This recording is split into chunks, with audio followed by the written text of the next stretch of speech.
I am back and have two more book reviews, and there's a bug on my camera. Two more book reviews from two books that happen to be maritime themed. One of them is the first time I've ever gotten anything off of Net Galley, and it turned out to be a fairly good experience, so I'll talk about that one in a minute. The first one is the one I'd mentioned before, the Vikings, Histories of the Unexpected. This was one of the books that I picked up at the Ren Fair, and I'd never seen the series before, but this is one of those types of books that is kind of a micro-history because they go into 20 specific Viking items and the history of those specific things, like luck in the Viking world or doors in the Viking world, and they use those very, very specific items to try to give a bigger picture of the history of the Vikings. And this is honestly one of the best and most readable Viking histories I have ever had the pleasure of coming across. Viking history is just one of those weird things that every time I find a book about the Vikings, it tends to be incredibly dry or incredibly academic.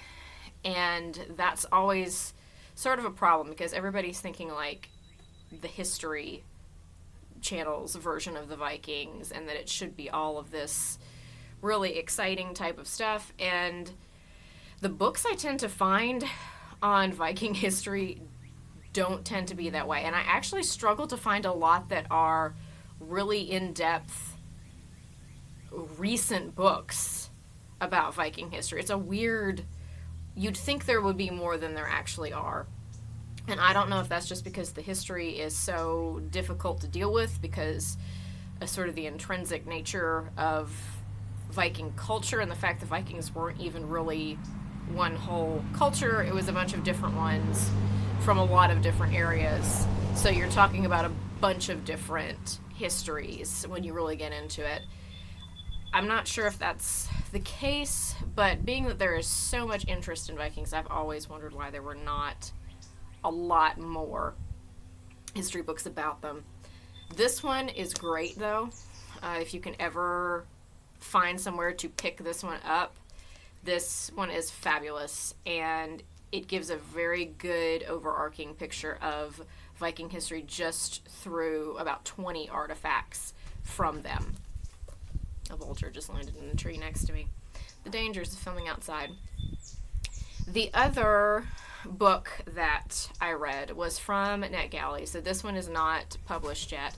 I am going to put a link down below because the ARC copy that I got on my Kindle did not have the cover on it that I can show it, but it is a pirate nonfiction. It is about Ned Lowe, who was a pirate that I had not heard anything about, and this book is by, it said Dr. Nicky Nielsen on the Net Galley site. This one just says Nicky Nielsen, so I'm assuming he just left the doctor part off on this part, but this was a fantastic nonfiction. Again, pirates are another one of those things that I have seen actually plenty of pirate history books, but a lot of them tend to be academic and dry.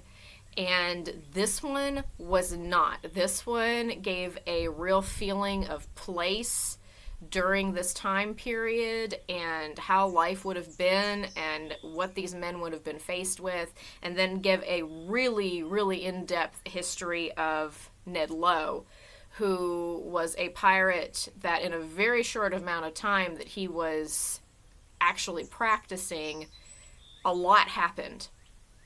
And Nielsen kind of intertwines all these stories of all these different men who, some of them were men who, I want to say worked for Ned Lowe, but they worked on his ship under him and then went on to do other things.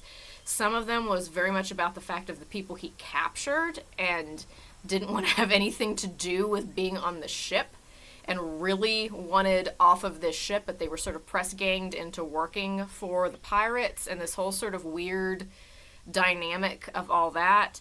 It brought up a lot about life in England at this time, and that Ned Low's family was actually sort of criminally inclined, and brought up some of that stuff, and life at sea. It was really fantastic and interesting the whole way through, and I was really impressed. This was, like I said, the first one from Net Galley that I've ever gotten anything from. And sometimes when I get art copies of different, or have gotten art copies of different stuff, they were very, very independent and not very well written. This one is fantastic, and I would suggest this to anyone who is interested in pirates and wants something that is really, really readable without being a lot of speculation. There's a lot of quoting and different stuff like that. You can tell that he did his research on Ned Low and the men of the time, and I got a real feeling. Some of the stuff he was talking about, I really love black sails, and some of the stuff he was talking about has been very much shown on black sails at different point, like when they're cleaning off the ship and doing different things, that he mentions all of that, mentions the history of all that, and the sort of why you would do these things. So first off, I feel like Black Sails was very well researched, and secondly, this book is infinitely readable. So I will link below the Amazon where the pre-sale information is for this book, but amazingly good for a pirate book. So I had two, after a week of folk horror that left a little bit to be desired, I have two nonfictions that really upped the game, and one was an arc that I can do nothing but sing praises for this particular pirate novel, or not novel, but nonfiction, this pirate research that he did. So I'm going to put a link for that below so you can find it and see what the actual cover looks like, and move on to, pretty soon I will be doing a TBR for June on the Range. So that is probably the next video that will be coming out from here.